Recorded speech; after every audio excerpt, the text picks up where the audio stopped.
ये क्वेश्चन है chemical kinetics का, सॉरी केमिकल इक्विलिब्रियम का। ठीक है, तो इस सेशन में हम केमिकल इक्विलिब्रियम के क्वेश्चन करेंगे।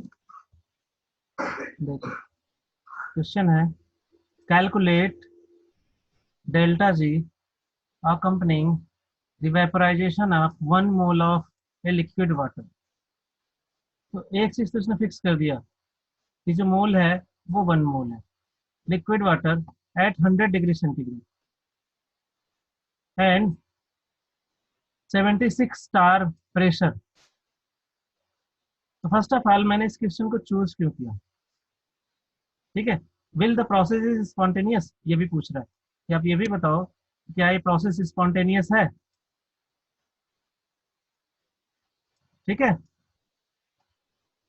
देखो इस क्वेश्चन को चूज करने का ये पर्पस था कि मैंने पिछली क्लास में भी आपसे कहा था कि आपके प्रेशर के कन्वर्जन्स आने चाहिए। फिर हमने कहा था कि आर की सारी प्रोबेबल वैल्यूज आनी चाहिए, तो हमने सोचा कि आप बहुत बहादुर हो तो इसलिए हम ही लिख के दे देते हैं आपको। ठीक है, चलो स्टार्ट करते हैं कि कैसे इस क्वेश्चन को किया जाए।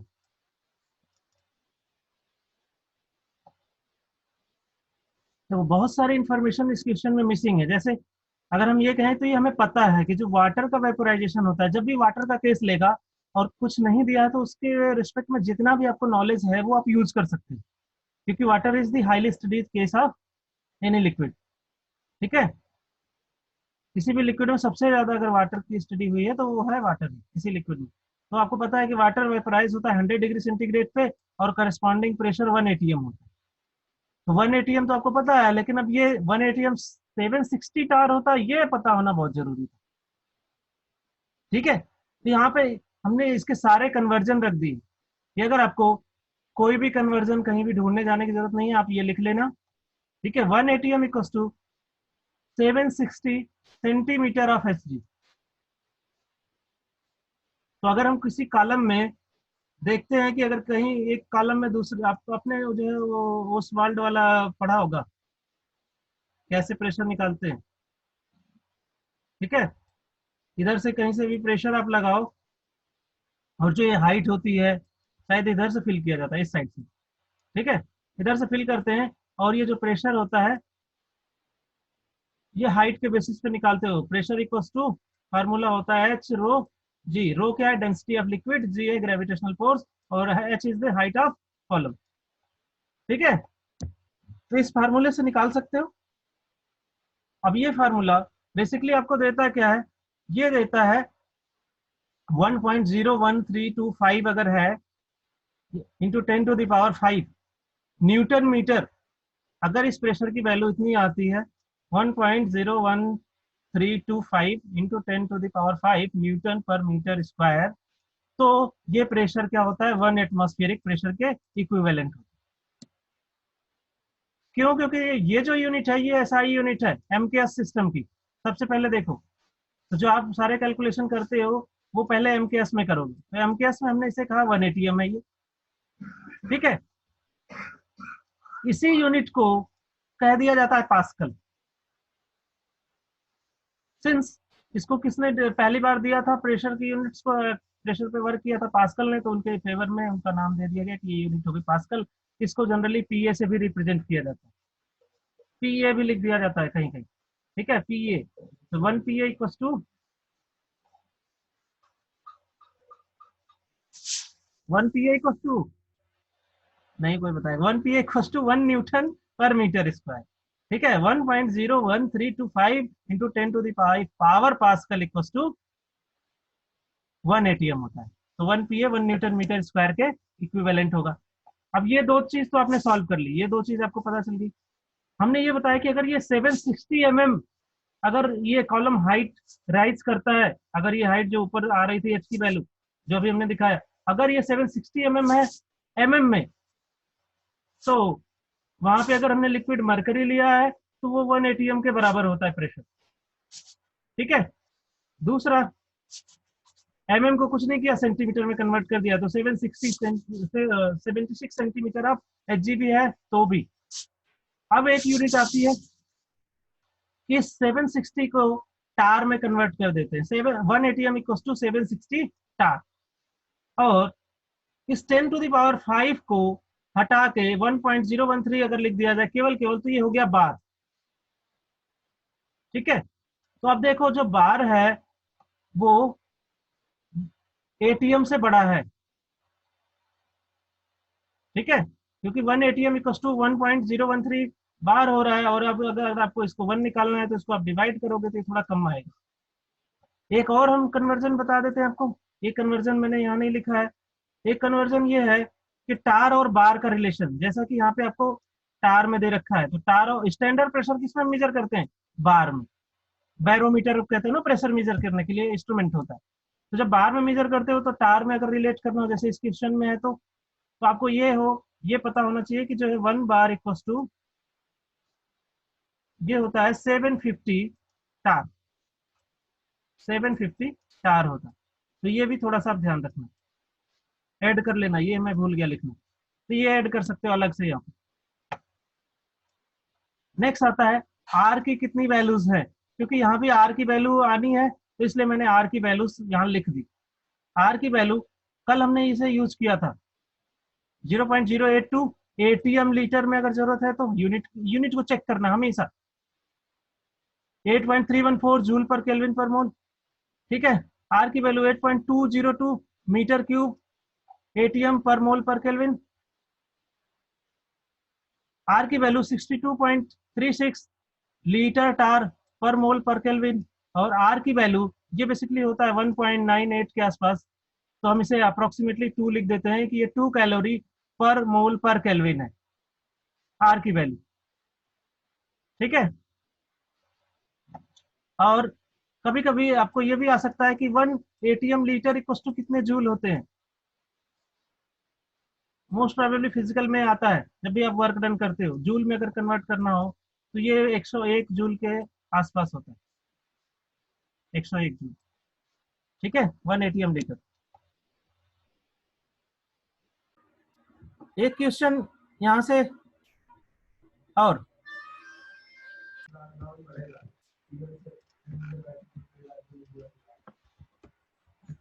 चलो नेक्स्ट क्वेश्चन है, फॉर द डिसोसिएशन रिएक्शन। हमने इसमें केमिकल इक्विलिब्रियम, केमिकल काइनेटिक्स के थोड़े थोड़े से आपको झटके देने शुरू किए हैं, इस झटकों को बर्दाश्त करो। देखो कैसे थोड़ा सा आप लगाओगे इस क्वेश्चन को। तो फिर से हम स्टार्ट करते हैं इस क्वेश्चन को। For the dissociation reaction N2O4 gaseous convert into 2NO2 gases. Derive the expression for the degree of dissociation in term of Kp and total pressure P. ठीक है, तो सबसे पहले ये देखो कि क्या आप इस चीज को इस तरीके से अरेंज कर पाते हो, ये सबसे बड़ा इंपॉर्टेंट क्वेश्चन। क्योंकि जो most of the question 12th के हम कराते थे तो हम ये करा देते थे PCl5 कन्वर्ट हुआ PCl3 प्लस का Cl2।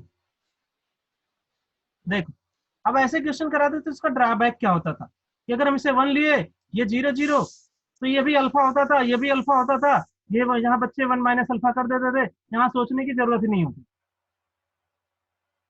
इस क्वेश्चन में थोड़ा सा ये देखना है कि यहाँ 2 आ गया, अगर यहाँ 2 आए या फिर यहाँ 4 आए तो क्या है, क्या करोगे आप, कहाँ पे चेंजेस करोगे। ये थोड़ा हमने सिखाने का प्रयास किया कि अगर ये वैल्यूज बढ़ती हैं तो क्या करोगे आप। ठीक है, ये थोड़ा सा टिपिकल क्वेश्चन से हमने हट के थोड़ा सा सोचा है।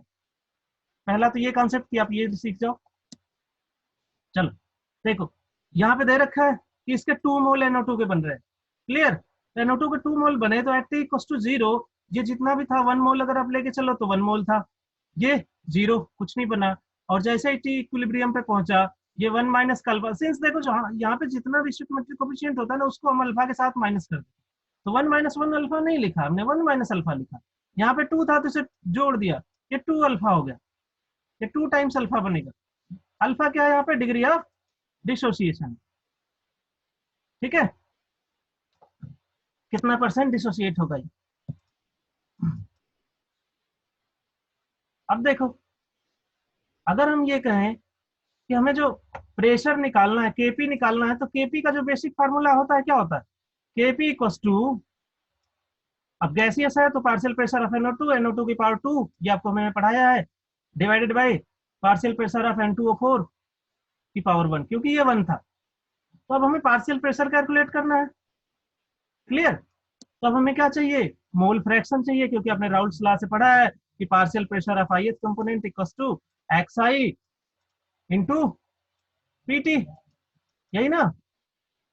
चलो, तो हमने क्या किया कि जो total numbers of mole at equilibrium calculate किया, तो ये 1 माइनस अल्फा प्लस का 2 अल्फा जोड़ दिया, दो टोटल मोल तो यही है, तो यहाँ से आ गया 1 प्लस का अल्फा। अब हमने कहा कि राउल्ट्स लॉ लगा के हम इस तरीके से लिख सकते हैं P(N2O4) equals to mole fraction of N2O4 into PT, तो हमने इसे कैलकुलेट कर लिया। मोल फ्रैक्शन ऑफ N2O4 इक्विलिब्रियम पे, क्योंकि हमें इक्विलिब्रियम के लिए केपी निकालना है, तो इक्विलिब्रियम पे 1 minus alpha, 1 minus alpha, total mole 1 plus का अल्फा, ये हो गया। मोल फ्रैक्शन ऑफ NO2, NO2 के निकाले, ये 2 alpha, 2 alpha divided by 1 plus alpha, ये आ गया।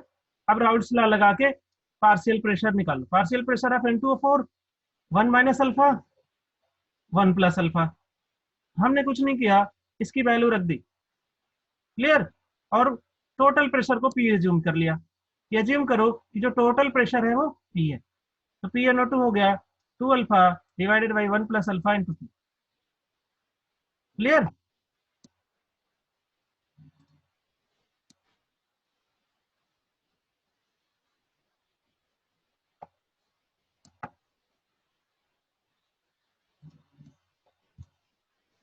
अब आपने ये निकाल लिया है और ये निकाल लिया, पार्शियल प्रेशर ऑफ N2O4 और partial pressure of NO2, KP का एक्सप्रेशन बनाओ इक्वेशन को देख के। तो आपने देखा कि जो है NO2 के 2 मोल बन रहे हैं, तो उसके जो है स्टोइकियोमेट्रिक कोफिशिएंट को पावर की तरह रेज कर दिया, ये हो गया P(NO2) की पावर 2 डिवाइडेड बाई P(N2O4) की पावर 1, क्लियर। यहां से आपको इनकी वैल्यूज रख दो, इसकी वैल्यू रख दो और इसकी वैल्यू रख दो, इसकी वैल्यू ये नीचे और इस वाले की वैल्यू ऊपर, ठीक है। जैसे ही आपने P(NO2) और P(N2O4) की वैल्यू रख दी, ये हो गया 2 alpha divided by 1 plus alpha P का स्क्वायर, और नीचे हो गया 1 माइनस का अल्फा 1 डिवाइडेड बाई 1 प्लस का अल्फा मल्टीप्लाइड बाई पी, ठीक है, ये कैपिटल पी लिखा है,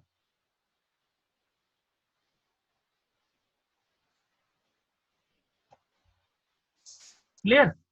अब इसको सॉल्व करो, जैसे ही आपने इसको स्क्वायर, इस स्क्वायर को ओपन कर दो, तो स्क्वायर को ओपन किया तो हो गया 4 alpha square P square divided by 1 plus alpha का होल स्क्वायर, ठीक है। इस वाले को, ये फ्रैक्शन है, आप जानते हो कि 1/2 डिवाइड बाई 3/4 लिखा हो, तो आपको करना क्या है कि 1/2 मल्टीप्लाइड बाई 4/3 कर दो, इस फ्रैक्शन को अपोजिट करके मल्टीप्लाइड कर दो, हमने वही किया, 1 प्लस अल्फा ऊपर ले गए, 1 माइनस अल्फा की नीचे रहने दिया, तो 1 प्लस अल्फा से 1 प्लस अल्फा की एक पावर कट गई, पी से पी की पावर कट गई, यहां से देखो नीचे क्या बचा, 1 minus alpha, sorry 1 plus alpha और 1 माइनस अल्फा, तो 1 minus alpha plus 1 plus alpha का मल्टीप्लीकेशन 1 माइनस अल्फा स्क्वायर, ऊपर से बना 4 अल्फा स्क्वायर पी, तो यहाँ से बच गया 4 अल्फा स्क्वायर पी। अब यहाँ से अल्फा यहाँ भी है, यहाँ भी है, इस अल्फा को निकालना है हमें, क्या करो कि इस इक्वेशन को देखो साइड चेंज करा दो, इधर भेज दो केपी की तरफ, ये हो गया केपी 1 माइनस अल्फा स्क्वायर, अब इस केपी को इस साइड भेज दो, ठीक है, या फिर केपी को पहले मल्टीप्लाई कर दो, देखो कैसे सॉल्व किया।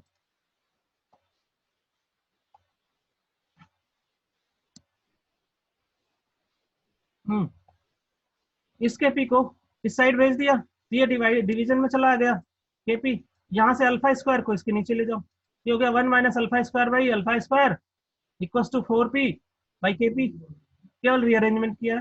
अब इसको डिवाइड कर दो, 1 अपॉन अल्फा स्क्वायर माइनस का 1, ब्रेक कर दिया बस केवल फ्रैक्शन को, 4p डिवाइडेड बाई केपी, इस वन को साइड चेंज करा दो, इधर आते ही ये +1 हो जाएगा, तो प्लस को चाहे आगे लिखो चाहे पीछे, चाहे इधर प्लस करके लिखो चाहे इधर करके लिखो, कोई फर्क नहीं।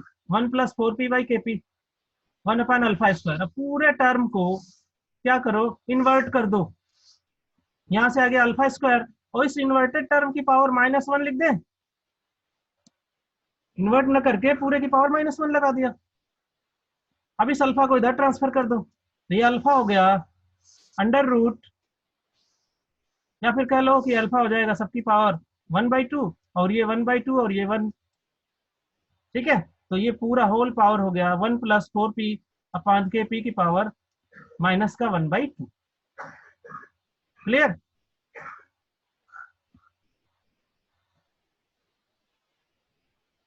तो इस तरीके से देखो क्वेश्चन आपके बनेंगे, इस तरीके से क्वेश्चन आएंगे।